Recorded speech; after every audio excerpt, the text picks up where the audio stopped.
चलो। आज जो हम डिस्कस करने जा रहे हैं यार, वो है इंस्ट्रक्शन सेट पार्ट 5। सर,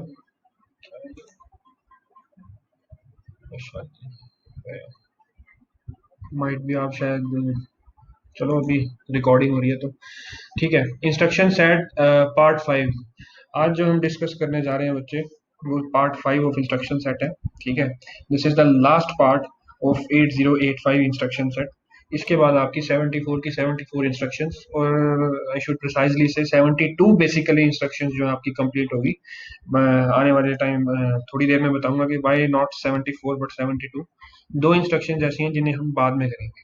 ठीक है, तो आज हम 72 इंस्ट्रक्शंस आउट ऑफ 74 कंप्लीट कर लेंगे बेसिकली, और इंस्ट्रक्शन सेट के सारे पार्ट्स आज कंप्लीट हो जाएंगे। ठीक है, तो स्टार्ट करते हैं। Stack, input output and machine control को। ठीक है, सबसे पहले हम स्टैक के बारे में बात करेंगे। What is stack?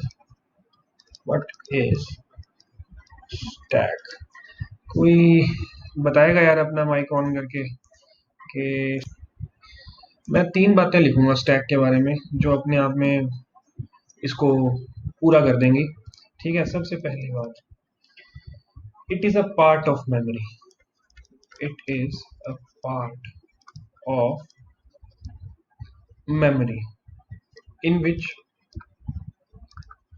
data is stored in organized manner.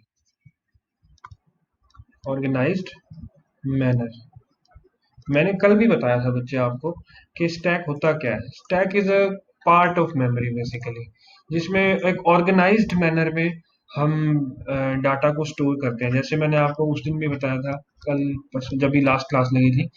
तो सबसे पहले लेट अस सपोज जो डाटा आएगा it will go here, first in and last out. जो डाटा है वो यहाँ जाएगा। This is the top of the stack basically, top of stack. This is top of stack. ठीक है, उसके बाद जो दूसरे नंबर पे कोई डाटा आएगा वो यहाँ जाएगा। फिर तीसरे नंबर पे लेट अस सपोज कोई डाटा आएगा वो यहाँ जाएगा। Late us suppose this is the stack pointer. ये एड्रेस अगर इसका हम एसपी से डिनोट करते हैं, देन इसका एड्रेस जो होगा वो SP-1, देन इसका SP-2। This is the top of the stack. अगर इसको मैं बोलूँ तो ये टॉप ऑफ द स्टैक होगा। ठीक है, तो एड्रेस अगर इसका एसपी है तो इसका SP-1 हो जाएगा। इस लोकेशन का एड्रेस जो है वो SP-2 हो जाएगा। So it is a part of memory in which data is stored in organized manner.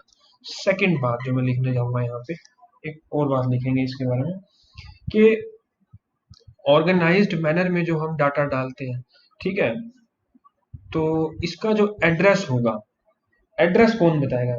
Address is given by, address is given by stack pointer. Stack pointer. And तीसरी बात लिखेंगे इसमें, stack pointer always points towards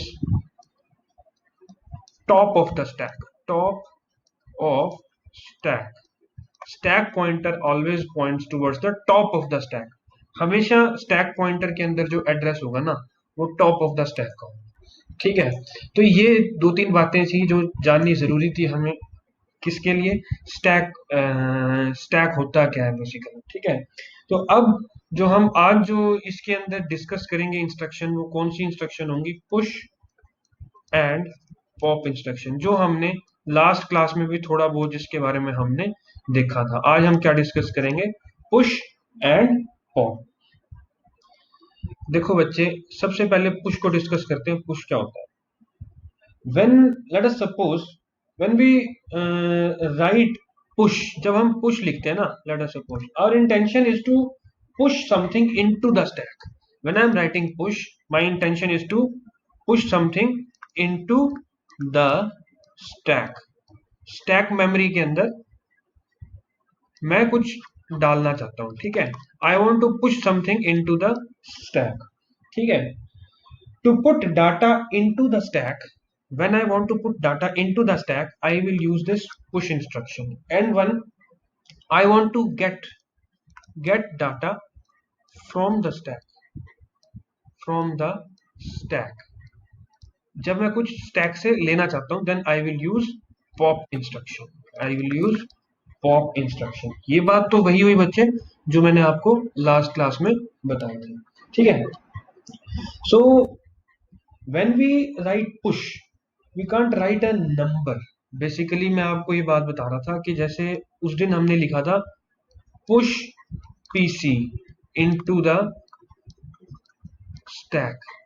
जब मैं call instruction आपको करवा रहा था, कॉल इंस्ट्रक्शन के अंदर वो कॉल इंस्ट्रक्शन ऐसी थी ना, लेट अस सपोज ये चल रहा है, यहाँ पे मैंने लिखा कॉल 2000h, ठीक है। तो 2000 के साथ साथ पहली लोकेशन पे कॉल आएगा, दूसरी लोकेशन पे इसका कॉल का ऑपकोड होगा 2001 पे। लेट अस सपोज ये लोकेशन थी 1000h थी, ठीक है। तो 1001 पे जो डाटा होगा वो 00 होगा, 1002 पे जो डाटा होगा वो क्या होगा 20 होगा। तो ये फेच होगी, देन ये डी कोड होगी, ये फेच होगी, ये फेच हो जाएगी।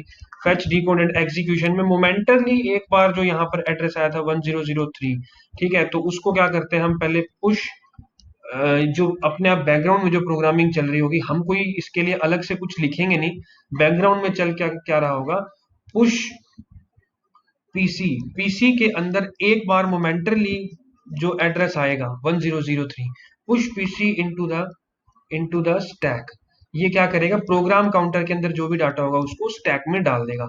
उसके बाद एग्जीक्यूशन शुरू होगी 2000 लोकेशन से, ये 2000h जो इतनी मेमोरी लोकेशन थी। ये सब काम मैंने आपको करवाया था लास्ट क्लास में, है ना।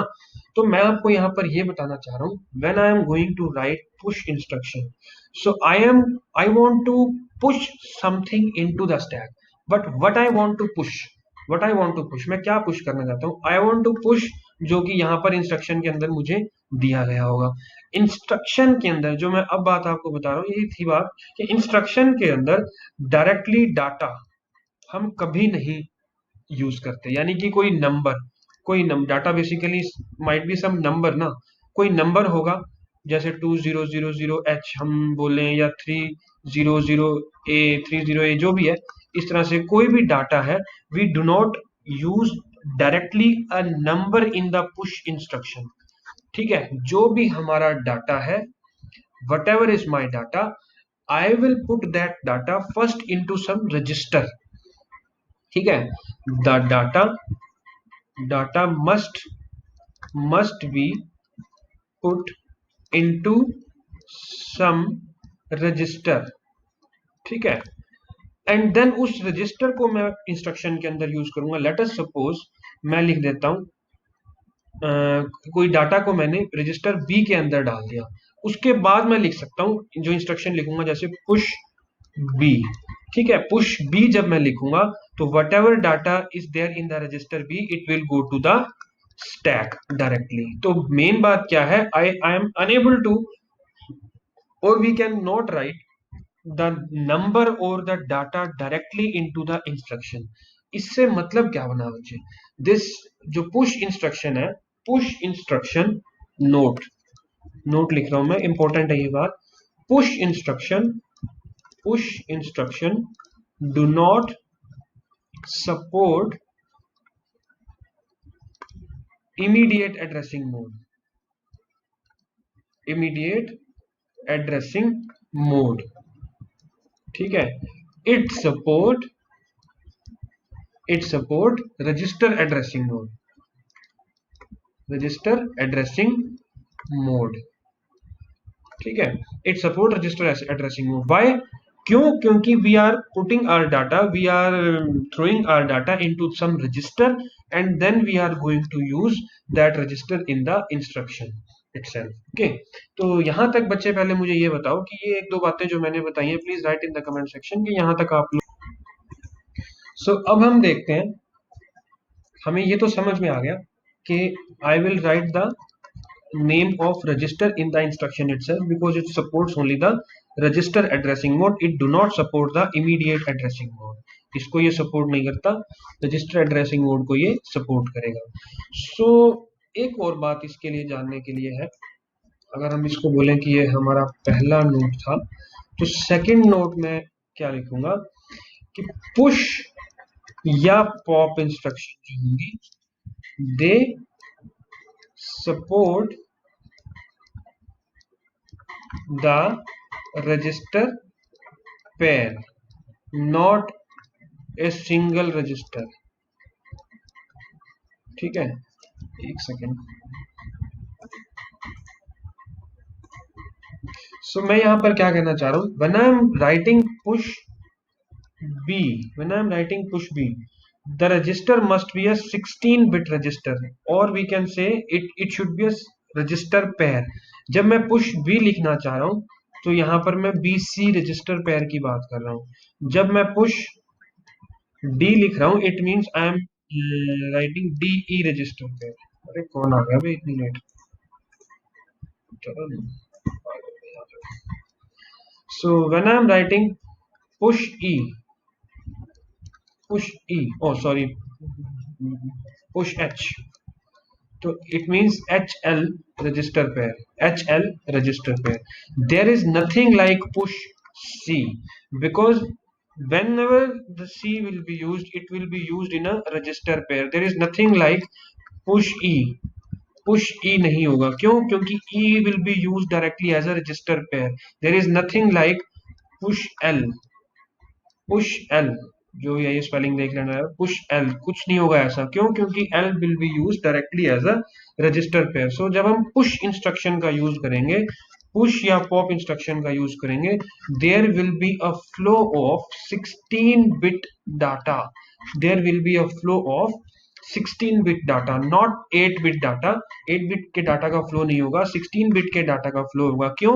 क्योंकि we are using a register pair, both for push and pop instruction we will use the register pair, not a single register. हम कभी भी सिंगल रजिस्टर का यूज नहीं करेंगे। अब आप कहेंगे कि sir when we use register pair, when we use register pair there must be X in the instruction. मैंने आपको जितनी भी इंस्ट्रक्शंस पहले कराई हैं उसके अंदर जो हम एक्स जब लगाते हैं तो वो रजिस्टर पेयर की तरह यूज होता है ना। सो एक्स हम तब लगाते हैं बच्चे when we want to use that instruction for a single register और register pair, when there is a confusion और when there is a choice. Basically जब चॉइस है हमारे पास तब हम एक्स का यूज करते हैं, since it is already told that push या पॉप इंस्ट्रक्शन जो बनी है वो 16 बिट के डाटा ट्रांसफर के लिए ही बनी है। So when I am writing push B, it means I am asking for the BC register pair, BC register pair की बात कर रहा हूं। When I am going to write push D, I am asking about DE register pair, similarly HL register pair. इसके अंदर already inherently ये instruction बनी ही 16 बिट के डाटा ट्रांसफर के लिए। So BC register pair, DE register pair और HL register pair होगा डायरेक्टली यूज। सिंगल रजिस्टर हम इसमें नहीं यूज करेंगे, इवन हम एक्स का यूज नहीं कर रहे इंस्ट्रक्शन के अंदर तो भी। ठीक है, तो एक ये बात थी इसके अंदर जानने वाली। अब हम देखते हैं कि ये इंस्ट्रक्शन काम कैसे करती है। ठीक है, अब हम देखते हैं कि इंस्ट्रक्शन काम कैसे करती है। Let us suppose I have written push B, मैंने क्या इंस्ट्रक्शन लिख दी? Push B. I want to push the value of BC register pair, ठीक है, into the stack. When I am writing push B it means put the value of BC register pair into the stack. अब हमें value put करनी है BC register pair की, है ना। So let us suppose this is my BC register pair, ये भी 8 bit का है और ये भी 8 बिट का हो गया। ठीक है, ये हम अपना स्टैक बना लेते हैं। स्टैक बनाएंगे, लेट अस सपोज यहाँ पर कोई डाटा पड़ा है, this is my stack pointer, this is stack pointer -1, this is stack pointer -2। ये बेसिकली लोकेशंस है, मेमोरी लोकेशन एड्रेस है ये। एसपी, अगर ये टॉप ऑफ द स्टैक को मैं एसपी से डिनोट कर रहा हूँ तो ये एसपी -1 हो जाएगा और ये एसपी -2, ये है हमारा top of the stack, top of stack.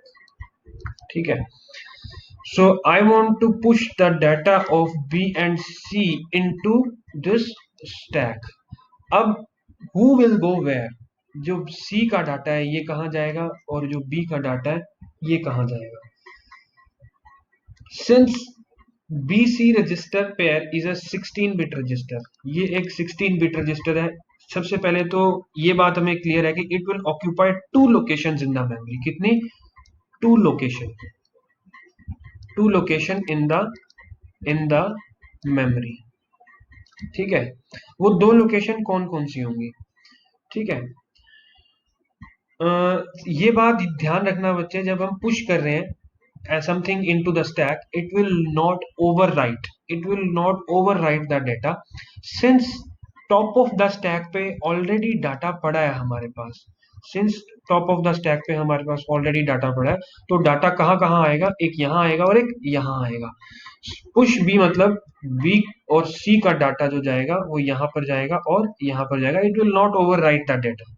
ठीक है, दो लोकेशंस पर डाटा जाएगा क्योंकि 16 बिट डाटा है, ये हमारे को पता है कि ये जो लोकेशन है यहाँ पर भी 8 बिट का डाटा आएगा और यहाँ पर भी 8 बिट का डाटा ही आ सकता है। क्यों? One memory location can accommodate 8 bit data only, ये मेमोरी का रूल है।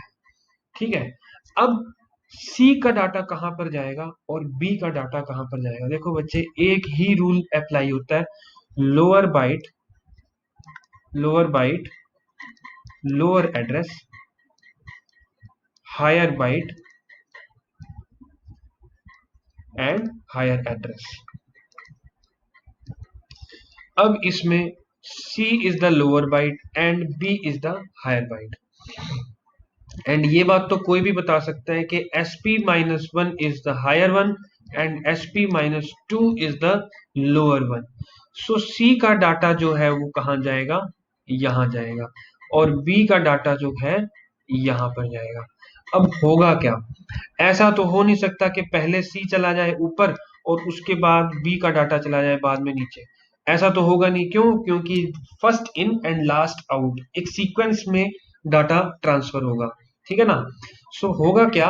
पहले the data of B register will go to the location SP-1, and after that the data of location C or the data of register C will go to the location SP-2 में यहाँ पर B का data आ जाएगा और यहाँ पर C का डाटा आ जाएगा। Lower byte lower address, higher byte higher address, ये रूल हमेशा बच्चे फॉलो करना आपने। So please write in the comment section कि यहाँ तक आप लोगों को समझ में आया है। अब जरा ये देखते हैं कि ये डाटा का ट्रांसफर होगा कैसे, ये साइकिल चलेगी कैसे।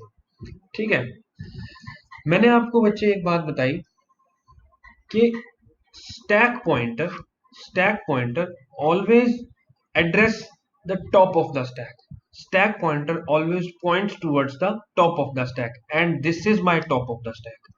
ये जो है this is my top of stack. मैं यहाँ पर स्टैक दोबारा बना देता हूँ, जो मैंने यहाँ बनाया हुआ है वो मैं दोबारा बना देता हूँ। ठीक है, ये मेरा SP है, ये मेरा SP-1 है, ये मेरा SP-2 है। Stack pointer always points towards the top of the stack. हमें क्या करना है? We want to put the data of register B का डाटा मुझे कहाँ डालना है? SP-1 में। लेकिन stack pointer is pointing towards the top of the stack, मतलब SP को पॉइंट कर रहा है। तो सीक्वेंस क्या चलेगी?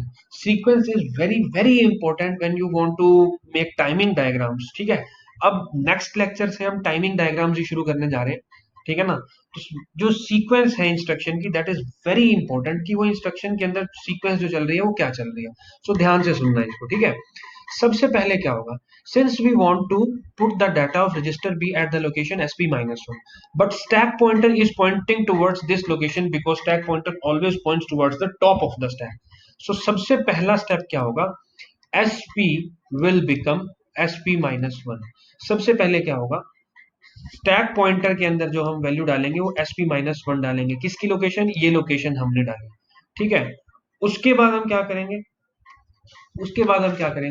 उसके बाद जो स्टैक पॉइंटर -1 लोकेशन है, या फिर जो जिसे हम कहें कि नया स्टैक पॉइंटर बन गया, सेकेंड पॉइंट पे जो नया स्टैक पॉइंटर बन गया, अब यानी कि अगर मैं इसे क्लोज ब्रैकेट्स में डाल रहा हूं, then I am saying that this is a location, ये है नई लोकेशन। अब जो स्टैक पॉइंटर है वो SP-1 हो गया, यानी कि नई लोकेशन अब ये है। SP की वैल्यू अब कितनी हो गई है? SP-1 हो चुकी है, यानी कि हम अब इसकी बात कर रहे हैं, है ना? इसके अंदर किसका डाटा जाएगा? रजिस्टर B का जाएगा। पहला स्टेप पूरा हो गया। उसके बाद अब जब स्टैक पॉइंटर जो था वो SP-1 यानी कि इस लोकेशन को बता रहा था, अब वो हमें नई लोकेशन ये बनानी है, तो हम इसके लिए फिर से क्या करेंगे? SP will become SP-1। which effectively means sp is equals to sp minus 2। लेकिन उसको करने के लिए तो हम sp minus 1 ही लिखेंगे ना, क्योंकि एक सब्सट्रैक्शन तो हम ऊपर कर चुके हैं। So now sp will become sp minus 1, जो कि इफेक्टिवली कौन सी लोकेशन को बता रहा है, इस लोकेशन को बता रहा है, sp minus 2 को बता रहा है ना। तो अब फोर्थ स्टेप में हम क्या करेंगे, sp जो ये लोकेशन है, यानी कि हम इस लोकेशन की बात कर रहे हैं, sp माइनस 2 की बात कर रहे हैं, इसमें क्या आ जाएगा, रजिस्टर c का डाटा चला जाएगा। सो this is the sequence which will be followed when I am writing push b। जब मैं इस push b को लिख रहा हूं तो this is the sequence which I am going to follow, इस सीक्वेंस को मैं फॉलो कर रहा हूं जब मैं push b लिख रहा हूं। तो इसके अंदर बच्चे किसी को कोई डाउट है तो please write in the comment section. So this was all about your push instruction, यही था सब कुछ पुश इंस्ट्रक्शन के अंदर। अब हम बात कर लेते हैं पॉप इंस्ट्रक्शन की। अगर आपको पुश समझ में आ गया तो पॉप भी बहुत आसानी से और बहुत जल्दी समझ में आ गया। सो पॉप के बारे में अगर बात करें, when I am writing pop it means we want to get the data from the stack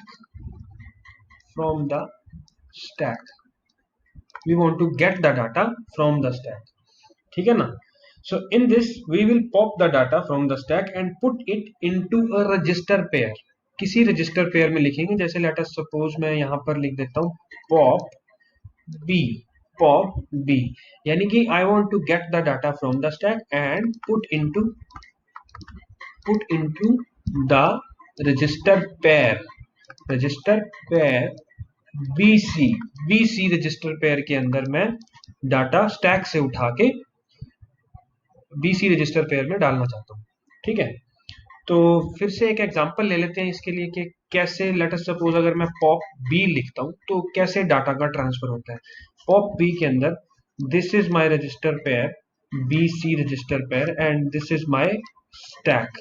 अब जब मुझे स्टैक से डाटा उठाना है देन जो रूल फॉलो होगा वो होगा last in and first out. जो सबसे लास्ट में आया होगा वो सबसे पहले बार आएगा। So this is my top of the stack sp+1 then sp+2, ठीक है।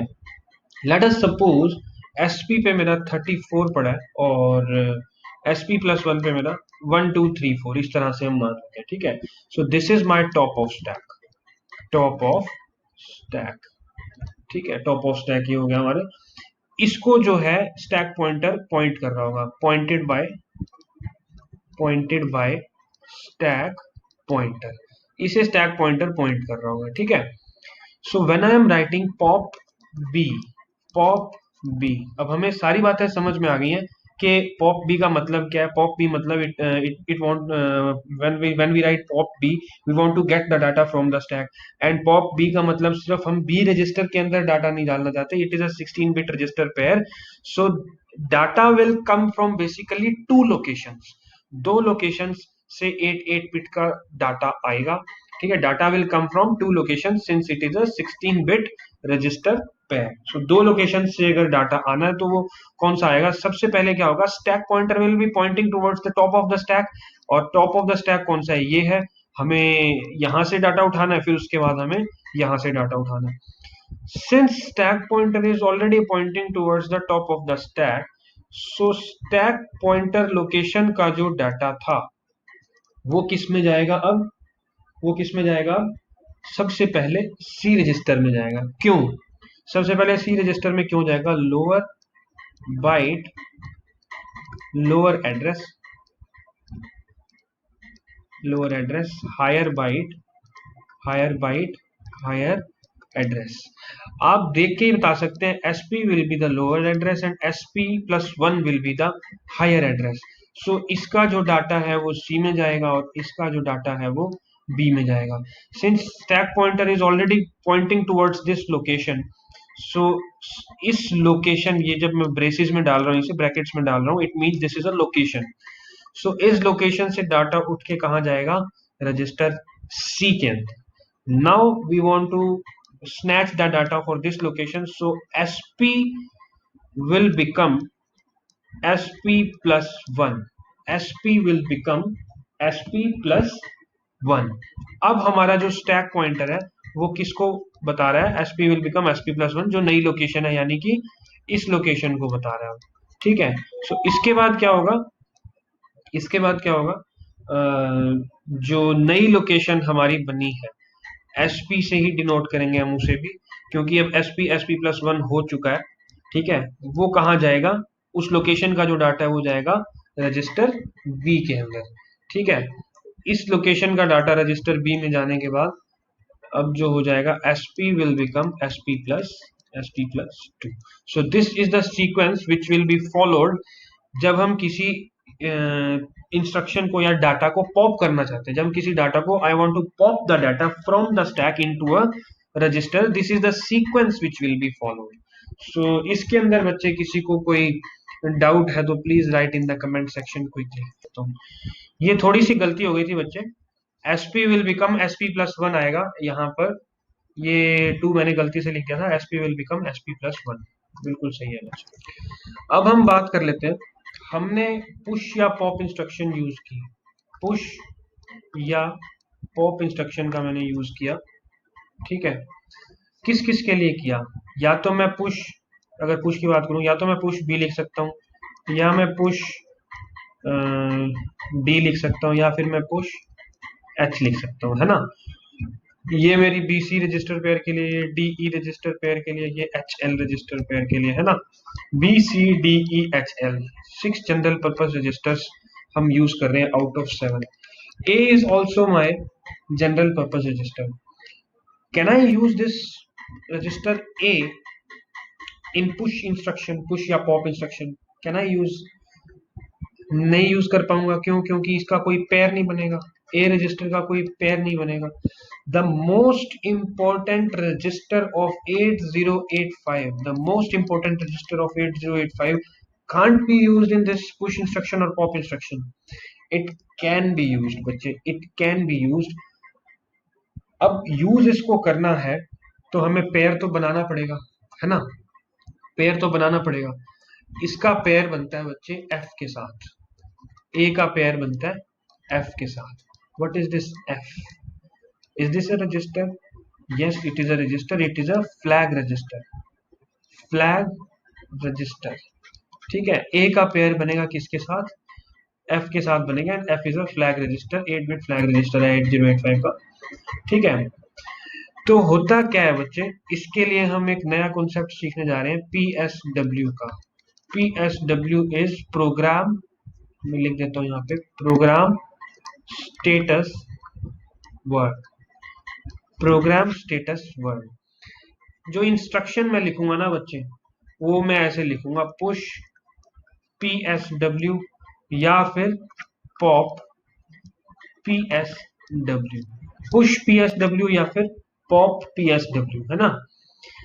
पुश PSW या पॉप PSW का एक ही मतलब है कि we are using A and F as a register pair, and when we want to push the data from the register A into the stack, we will use the instruction push PSW, and when we want to get the data from the stack into the register A, then we will write pop PSW।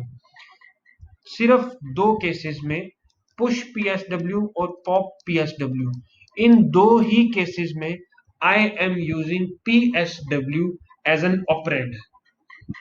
इन दो ही cases में program status word PSW को मैं as a operand use करूंगा, जब मैं चाहता हूं कि मेरा डाटा रजिस्टर ए से, और मतलब इसका A and F register pair से, A and F register pair से मेरा डाटा स्टैक पॉइंटर में चला जाए, या फिर मैं चाहता हूं कि स्टैक पॉइंटर से मेरा data A and F register pair में आ जाए। इन दो ही केसेस में, यानी कि पहला केस पुश से रिलेट कर रहा है, दूसरा केस पॉप से रिलेट कर रहा है। सो इन दो ही केसेस में मैं PSW को एज एन ऑपरेंड यूज करूंगा। ठीक है, otherwise in no instruction, no other than these two instructions, I will use PSW as an operand। मैं इसको एज ए ऑपरेंड किसी भी इंस्ट्रक्शन में यूज नहीं करूंगा other than these two instruction. और इन दो इंस्ट्रक्शंस का क्या यूज है वो मैंने आपको बता ही दिया। हाँ, जो मुझे लेट अस सपोज पुश करना है ए एफ से डाटा स्टैक में, ठीक है, या फिर मुझे पॉप करना है from stack A F register में, मुझे पॉप करना है द सीक्वेंस, और जो भी मैंने प्रोसेस बताया पुश एंड पॉप का, that will remain completely similar to the previous one. जो सिंपल हम पुश या पॉप करते हैं बिल्कुल वैसा ही प्रोसेस रहेगा, बस नाम बदल जाएगा इंस्ट्रक्शन का, क्या हो जाएगा, पुश पीएसडब्ल्यू या pop PSW. So this was all about the push and pop instruction. Please write in the comment section. So this was all about the push and pop instruction. Now we will move towards the next instruction, that is input and output instructions. तीन तीन part बताए थे मैंने, stack, input output and machine control instructions. So stack हमारा पूरा हो गया, अब हम बात करेंगे इनपुट आउटपुट इंस्ट्रक्शंस की। ठीक है, इनपुट आउटपुट इंस्ट्रक्शंस। एक जनरल सा डायग्राम मैंने आपको बहुत बार बना के दिखाया बच्चे। ये हमारी मेमोरी है, ठीक है, और ये हमारे इनपुट आउटपुट डिवाइसेस है। ठीक है, ये हमारे इनपुट आउटपुट डिवाइसेस है। अगर इनपुट आउटपुट डिवाइस से माइक्रो प्रोसेसर में कुछ जा रहा है तो हम इसे इन कहेंगे, माइक्रो प्रोसेसर से इनपुट आउटपुट डिवाइस में कुछ आ रहा है तो हम इसे आउट कहेंगे। ठीक है, ये बहुत सिंपल सी बात है, ये तो आपको समझाने की जरूरत है नहीं। अब out of 74 instructions, out of 74 instructions in the 8085 instruction set, 8085 instruction set की 74 इंस्ट्रक्शंस में से जो है सिर्फ दो ही इंस्ट्रक्शन ऐसी हैं जो काम करती हैं किस किस के बीच में, माइक्रो प्रोसेसर और इनपुट आउटपुट डिवाइसेस के बीच में।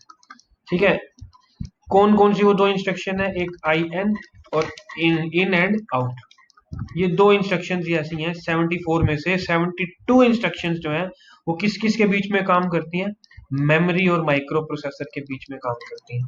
सिर्फ दो ही इंस्ट्रक्शन ऐसी हैं जो माइक्रो प्रोसेसर और इनपुट आउटपुट डिवाइसेस के बीच में काम करती हैं। ठीक है, वो दो इंस्ट्रक्शन कौन कौन सी हो जाएंगी, in and out. So the microprocessor is reading the data, in this case mu P is reading the data, reading the data. ठीक है, एंड आउट के केस में क्या होगा, mu P is writing the data. जब हम microprocessor input output device को कोई कमांड दे रहा है, इस केस में मतलब क्या है कि micro processor is writing the data, और यहां से जब ये कुछ रिसीव कर रहा है it means micro processor is reading the data from the input output device. So there can be a lot of input output devices.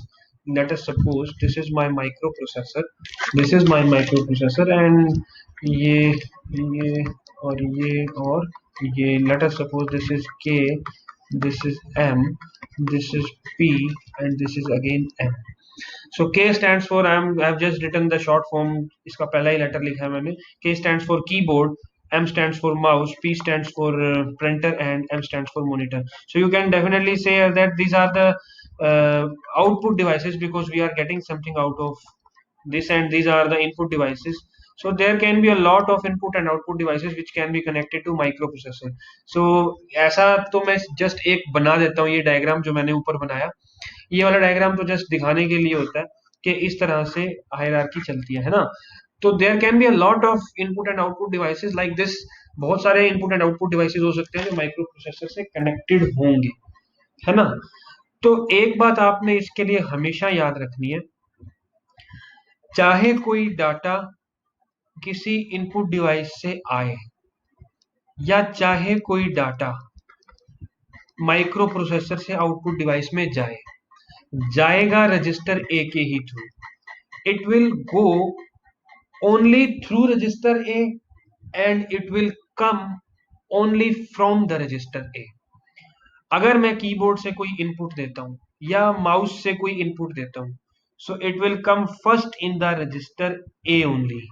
या फिर कोई डाटा मुझे प्रिंट करवाना है या कोई डाटा मुझे डिस्प्ले करवाना है मॉनिटर पे, it will come from the register A only. A will be the only register which will be used in both the IN and OUT instructions. In and out instruction में जो register use होगा that will be only register A. ठीक है, सो ये भी एक बात थी। तो पहले तो यहाँ तक बता दो बच्चे, input output devices, input output instruction के अंदर जितनी मैंने बातें बताई, सो यहाँ तक आप लोगों को क्लियर है या नहीं है, प्लीज राइट। समझ में आ गया तो आगे बढ़ते हैं। देखो बच्चे, अब आप कहेंगे कि सिर्फ एक ए रजिस्टर ही है, so this is the A register only which can be used either for the input and for the output. So यहाँ से आपको एक बात क्लियर होती है कि एक बार में सिर्फ एक ही ऑपरेशन पूरा होगा, one operation at one operation at one time. एक बार में एक ही ऑपरेशन, एक ही साइकिल पूरा होगा। या तो रजिस्टर ए किसी से डाटा ले सकता है या रजिस्टर ए किसी को डाटा दे सकता है। सो आप सोच सकते हैं कि what will be the speed of micro processors. आज के जो प्रोसेसर्स हैं आप देखते हैं कि एक बार में बहुत सारा डाटा ट्रांसफर कर देते हैं, है ना। तो एक बार में अगर एक ही साइकिल पूरा होना है तो गीगा हर्ट्ज की स्पीड से जो प्रोसेसर है वो वर्क करता है। सो आज के प्रोसेसर जितनी तेज है तो आप सोच सकते हैं कि कितना स्पीड से अगर एक बार में एक ही ऑपरेशन होना है और वो कितनी जल्दी आपको कोई भी काम करके दे देता है, तो सोचो उनकी स्पीड कितनी होती होगी, गीगा हर्ट्ज में काम करते हैं, ठीक है ना। सो अब जब हम मेमोरी को डिफाइन कर रहे थे, मेमोरी को हम, जैसे ये हमारा माइक्रो प्रोसेसर था, ठीक है ना, ये हमारी मेमोरी थी और ये हमारा इनपुट आउटपुट डिवाइस है, इनपुट आउटपुट डिवाइस। अब मेमोरी के अंदर बहुत सारी लोकेशंस है बच्चे, है ना। हम बोलते हैं ना कि जैसे 16 बिट के एड्रेस होते हैं, 16 बिट के एड्रेस कहाँ से लेके कहाँ तक, 0000 से लेके FFFF इतने सारे एड्रेसेस हैं, इतनी सारी लोकेशंस है ना। तो FFFF का मतलब क्या होता है, 65536, यानी कि 64 के इसे अगर हम बोल देते हैं, तभी तो हम बोलते हैं कि micro processor has a 64 KB of memory, है ना। 8085 micro processor has 64 KB of memory, है ना। तो मेमोरी के अंदर बहुत सारी लोकेशंस हैं, इसलिए हम हर लोकेशन को पॉइंट करने के लिए एक अलग एड्रेस बनाते हैं, और डिफरेंट डिफरेंट 65536 एड्रेसेस हैं यहाँ पे, है ना। जब हमें इनपुट आउटपुट डिवाइस डिफाइन करने हैं, हर इनपुट डिवाइस के और हर आउटपुट डिवाइस के लिए एक अलग एड्रेस होना चाहिए, तभी तो हम डाटा का इनपुट और आउटपुट कर सकेंगे, है ना। हर एक इनपुट डिवाइस के लिए और हर एक आउटपुट डिवाइस के लिए एक पर्टिकुलर एड्रेस होना चाहिए। जो मेमोरी थी, मेमोरी के लिए तो हम एड्रेस दे देते हैं। जो इनपुट और आउटपुट डिवाइसेस होते हैं, इनका बेसिकली ये कोई लोकेशन तो है नहीं। जैसे मेमोरी के अंदर ये लोकेशन हो जाएगी 0000, ये कोई लोकेशन अदर लोकेशन हो जाएगी, ये कोई और लोकेशन हो जाएगी। अब input output devices are not locations, they can not be pointed by there locations, they can be pointed by ports. Input output device के लिए बहुत सारे मल्टीपल पोर्ट्स लगे होते हैं, है ना। बहुत सारे पोर्ट्स होंगे जो इसके अंदर लगे होंगे, आपने देखा होगा आपके कंप्यूटर के अंदर भी पेन ड्राइव के लिए अलग पोर्ट है, ठीक है। माउस लगाना है तो उसके लिए अलग यूएसबी के थ्रू आ जाता है, या फिर वायरलेस माउस भी आ जाते हैं, है ना। So there can be different ports. एक सीडी के लिए अलग एक पोर्ट है, आपने पावर के लिए अलग एक पॉइंट रखा हुआ है, प्रिंटर के लिए एक अलग पोर्ट रखा होगा, है ना। सो इनपुट आउटपुट डिवाइसेस को हम कैसे लोकेट करते हैं, उनकी पोर्ट की लोकेशन से। इस लोकेशन को हम एक अलग एड्रेस देंगे, है ना। इस लोकेशन को हम एक अलग एड्रेस देंगे, and there is no use. अब मेमोरी के अंदर तो बहुत सारी लोकेशन है, इसलिए हमने 000 से लेके FFFF तक बना दिया, है ना। लेकिन जो इनपुट आउटपुट डिवाइसेस है उनका एड्रेस कहां से कहां तक होता है, 00 से लेके FFH तक, 256। देयर कैन बी 256 डिवाइसेस, मतलब जो कि कनेक्ट हो सकते हैं माइक्रो प्रोसेसर से मैक्सिमम। तो इनको हम एड्रेस करते हैं 00 से लेके FFH तक, है ना। सो लेट अस सपोज इसका इसका एड्रेस हो गया हमारे पास 60H, इसका 70H, इसका 80H, इसका 90H। इस तरह से हमने इनके एड्रेस बना दिए, ठीक है। या फिर 40, 60 और 80 एंड 100 कुछ भी बना सकते हो आप एड्रेस इस तरह से। तो इस तरह से हम इनपुट आउटपुट डिवाइसेस को लोकेट करते हैं।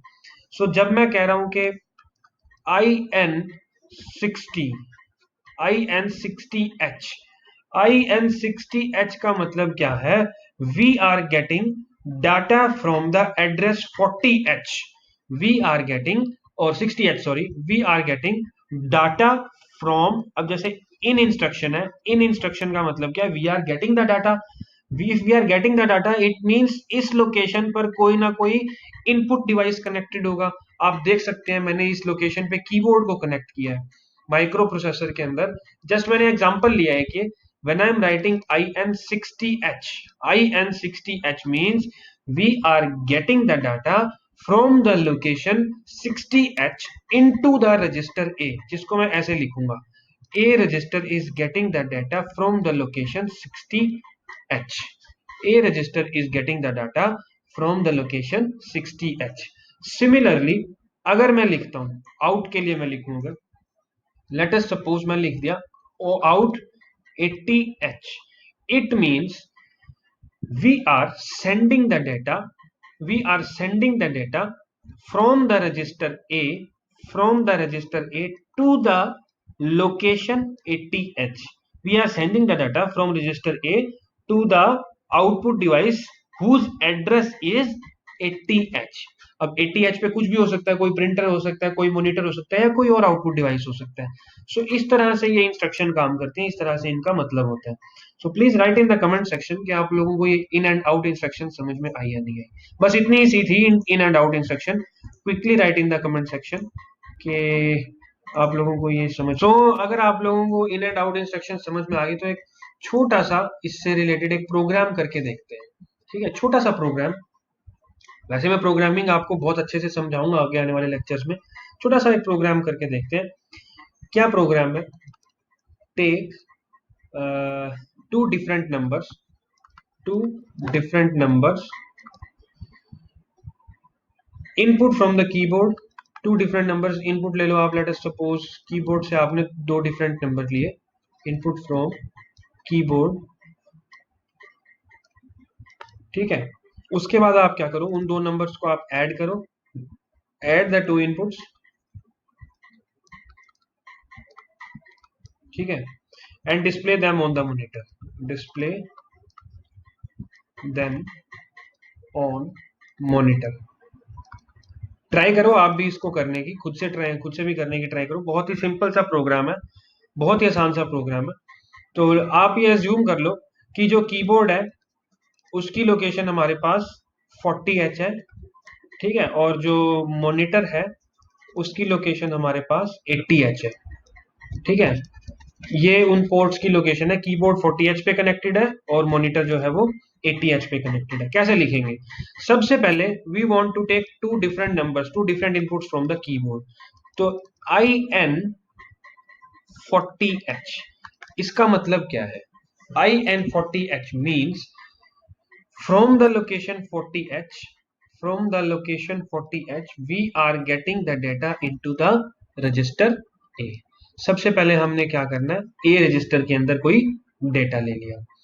दूसरा काम हमारा क्या है, दूसरे रजिस्टर को भी हमें पहले माइक्रो प्रोसेसर से रीड करवाना है, फिर हमें उसे ऐड करना है। बट अगर हमें कोई दूसरा नंबर एज ए इनपुट लेना है तो पहला नंबर हमें किसी दूसरे रजिस्टर में शिफ्ट करना पड़ेगा, है ना। तो हम क्या करेंगे, move B, A, it means we will get the value of register A। अब हम क्या कर सकते हैं, again IN40H, IN40H means register A is getting the data from 40H। अब हमने क्या किया, दोनों नंबर्स को इनपुट करवा लिया। अब हमने दोनों नंबर को दोनों नंबर हमने दे दिए, इनपुट हमने दोनों नंबर्स की दे दी। अब हम क्या करेंगे, सिंपल इंस्ट्रक्शन लिखनी है, ऐड बी। ऐड बी का मतलब क्या होगा, B will be added to A, B will be added to A and the result will be stored in A because A is an accumulator, so the result will be stored in A। अब result भी हमारा A में आ गया।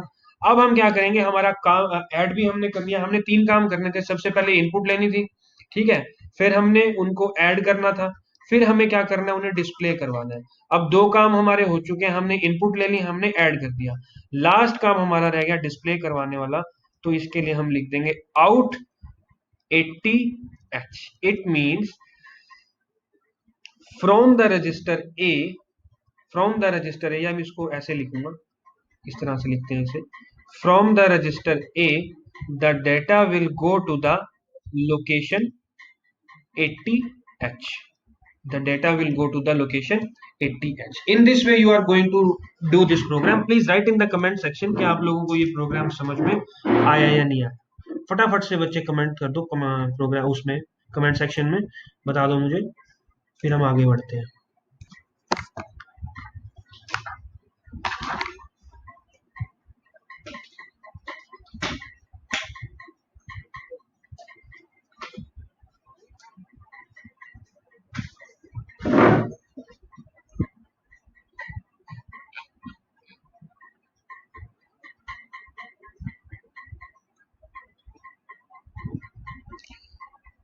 विक्रांत, ठीक है। So in this way you are going to use these in and out instruction, है ना। इनका यूज करके आप कोई प्रोग्राम कैसे लिख सकते हैं वो इस तरह से लिखेंगे। सो आपका सेकंड पार्ट भी आज के लेक्चर का कंप्लीट होता है। अब हार्डली थोड़ा सा टाइम लगेगा हमें, ठीक है। तो लास्ट रह गया हमारा मशीन कंट्रोल ग्रुप। अब हम मशीन कंट्रोल ग्रुप को डिस्कस करते हैं। मशीन कंट्रोल इंस्ट्रक्शन, ठीक है। इसके अंदर कौन कौन से आ जाएंगे बच्चे? सबसे पहले SIN, दूसरे नंबर पे RIN, ठीक है। तीसरे नंबर पे EI, ठीक है। फोर्थ पे DI, फिफ्थ पे NOP, ठीक है। NOP के बाद हम सिक्स्थ पे क्या करेंगे? लास्ट इंस्ट्रक्शन में हमारी HLT, ठीक है। So these 6 are the machine control instruction. और इसके बाद आपकी जो है सारी जो 72 इंस्ट्रक्शंस बेसिकली कंप्लीट हो जाएंगी। 72 instructions, why I am saying 72 instructions, because I am going to discuss these 2 instructions in very detail. In detail में इन 2 इंस्ट्रक्शंस को मैं डिस्कस करूंगा जब मैं इंटरप्ट के बारे में बात करूंगा। इंटरप्ट्स से रिलेटेड है तो इनको मैं थोड़ी 2-3 लेक्चर बाद कवर करूंगा, 2-3 क्या 3-4 लेक्चर बाद कवर करूंगा। So I am going to discuss these 4 instructions today only है। सो सबसे पहले बात करते हैं EI की। EI का मतलब क्या है? Enable, enable interrupts, enable interrupts, ठीक है। जब मैं ये लिखूंगा तो इंटरप्ट्स जो है वो एनेबल हो जाएंगी। It means I can interrupt the already executing, execution में कोई प्रोग्राम है, लेट अस सपोज कोई प्रोग्राम चल रहा है, उसकी एग्जीक्यूशन हो रही है और मैं चाहता हूं कि वो प्रोग्राम रुक के कोई और काम हो, पहले इंटरप्ट आ सके बेसिकली, तब मैं इस इंस्ट्रक्शन का यूज करता हूं। मतलब अगर ये इंस्ट्रक्शन मैंने यूज किया then interrupts are enabled, interrupts can be received, ठीक है। और नाम से ही पता लग रहा है कि DI जब मैं करूंगा तो डिसेबल, DI मतलब डिसेबल इंटरप्ट्स, डिसेबल इंटरप्ट्स मतलब जब इस इंस्ट्रक्शन का मैं यूज करूंगा, सो व्हाटएवर इंटरप्ट, कोई भी इंटरप्ट में अगर भेजूंगा, ठीक है, तो वो क्या होगी? डिसेबल हो जाएगी। इंटरप्ट्स अगर डिसेबल होगी तो कोई भी इंटरप्ट रिसीव नहीं होगी, ऑलरेडी जो एग्जीक्यूशन चल रही है वो ही चलेगी, कोई भी इंटरप्ट रिसीव नहीं करेगा microprocessor. So this is enable interrupts, this is disable interrupts. उसके बाद आती है इंस्ट्रक्शन NOP। NOP मतलब नो ऑपरेशन, नो ऑपरेशन। अब सिंस इसका नाम ही नो ऑपरेशन है, इट मींस इसके अंदर कोई ऑपरेशन नहीं होगा। Interrupts will work, no operation means it does not operate, मतलब कि अगर NOP इंस्ट्रक्शन का अगर हम यूज करते हैं तो इसमें कोई ऑपरेशन नहीं होगा। और अगर कोई ऑपरेशन होगा नहीं तो हम इस इंस्ट्रक्शन को यूज क्यों कर रहे हैं? बेसिकली कोई ऑपरेशन जब हो नहीं रहा है इसमें, तो इस इंस्ट्रक्शन को हम क्यों यूज कर रहे हैं? Why we are using this instruction? We are using this instruction to create the delays. इस इंस्ट्रक्शन से हम क्या कर रहे हैं? डिले डाल रहे हैं। अगर हम चाहते हैं कोई प्रोग्राम में कुछ डिले आए, ठीक है, कोई प्रोग्राम के अंदर कोई डिले, ऐसी बहुत सी सिचुएशंस आएंगी जब आप रियल वर्ल्ड की प्रोग्रामिंग करेंगे, तो ऐसी बहुत सी सिचुएशंस आएंगी जब आप चाहेंगे कि प्रोग्राम के अंदर कोई डिले आ जाए। डिले आने के लिए हम क्या करेंगे? नो, NOP इंस्ट्रक्शन का, नो ऑपरेशन इंस्ट्रक्शन का यूज करेंगे। So fetching, decoding and execution, 3 cycles लगती है। फैच होगा, फिर डी कोड होगा, फिर एग्जीक्यूट होगा। सो इससे क्या होगा? थोड़ा डिले आएगा। और अगर आप ज्यादा डिले चाहते हैं then put this instruction in a loop. इस इंस्ट्रक्शन को आप लूप में डालेंगे तो जितना डिले आप चाहते हैं उतना डिले आप लेके आ सकते हैं प्रोग्राम के अंदर by putting this instruction into the loop. ठीक है, तो आप जो डिले है वो और तरीके से भी ला सकते हैं, बहुत से तरीके हैं। जैसे लेट अस सपोज आप लिख सकते हैं I N C B and D E C B. I N C B मतलब बी इज इंक्रीमेंटेड। पहले स्टेप में आपने लिख दिया आई एन सी बी, दूसरे स्टेप में आपने लिख दिया डी ई सी बी। पहले बी अगर लेटर सपोज 25 था तो आई एन सी के बाद ये 26 हो जाएगा, डी ई सी के बाद ये अगेन से 25 हो जाएगा। आपके किसी भी प्रोग्राम पे कोई फर्क पड़ा नहीं और आपने डिले भी डाल दिया। ठीक है, सिमिलरली आप लिख सकते हैं add B then S U B B, add B subtract B. पहले आपने बी को ए में ऐड कर दिया और रिजल्ट को ए में स्टोर कर दिया, फिर अगेन जो बी था उसको ए में से सब्सट्रैक्ट कर दिया और अगेन रिजल्ट जो है वो ए में स्टोर हो गया। सिमिलरली आप लिख सकते हैं push B then pop B. Push का एग्जैक्टली उल्टा है, क्या है, पॉप है। Push B and then pop B, आपने पहले वो चीज स्टैक में डाल दी, फिर वही चीज आपने स्टैक में से निकाल ली। तो इस तरह से आप डिले इन तरीकों से भी दे सकते हैं, लेकिन but the best way to create a delay is NOP. NOP मैं क्यों बोल रहा हूँ बच्चे, एनओपी मैं इसलिए बोल रहा हूँ क्योंकि एनओपी जब आप यूज करते हो तब किसी भी रजिस्टर, जैसे फ्लैग रजिस्टर है, किसी भी रजिस्टर या किसी भी फ्लैग की वैल्यू जो है वो चेंज नहीं होगी। आप आई एन सी डी ई सी करोगे, आप एड एंड सब्सट्रैक्ट करोगे, आप पुश एंड पॉप करेंगे तो इट मे हैपन कि फ्लैग्स की वैल्यू या किसी रजिस्टर की वैल्यू चेंज हो जाए, है ना। माइनस साइन आ सकता है फ्लैग में, प्लस साइन आ सकता है, जीरो आ सकती है वैल्यू, तो फ्लैग रजिस्टर्स की वैल्यू चेंज हो सकती है। बट आप एनओपी डाल रहे हैं तो एनओपी से कोई फ्लैग या कोई रजिस्टर आपका जो है वेरी नहीं करेगा। So it is the best way to create a delay NOP, otherwise you can use these instructions also to create the delays. And the last instruction out of these is HLT. HLT is used to stop the program basically. HLT means halt. HLT is used to stop the program. Processor, इसमें क्या होता है, processor goes to rest after this instruction. Processor जो है इस instruction के बाद rest में चला जाएगा। It is recommended not to write, बच्चे ये ध्यान रखना हमेशा, it is recommended not to write HLT at the end if you want to check the result. अगर आप रिजल्ट चेक करना चाहते हैं, आपने कोई प्रोग्राम लिखा और आप लास्ट में चाहते हैं कि उसका रिजल्ट क्या आ रहा है वो आप चेक करें, तो HLT को कभी मत लिखना। क्यों? क्योंकि HLT के बाद the processor will go to the rest. ठीक है, उसके बाद प्रोसेसर जो है रीस्टार्ट होगा and we will be unable to check the result. जब HLT आप लिख देंगे तो प्रोसेसर रेस्ट में चला जाएगा और इसके बाद जो है वो रीस्टार्ट होगा तो फिर आप अपना रिजल्ट जो है वो चेक नहीं कर पाएंगे। तो HLT is nothing but halt instruction. So this was all about the 72 instructions out of 74 for 8085 microprocessor. Please let me know in the comment section if there is any doubt to you.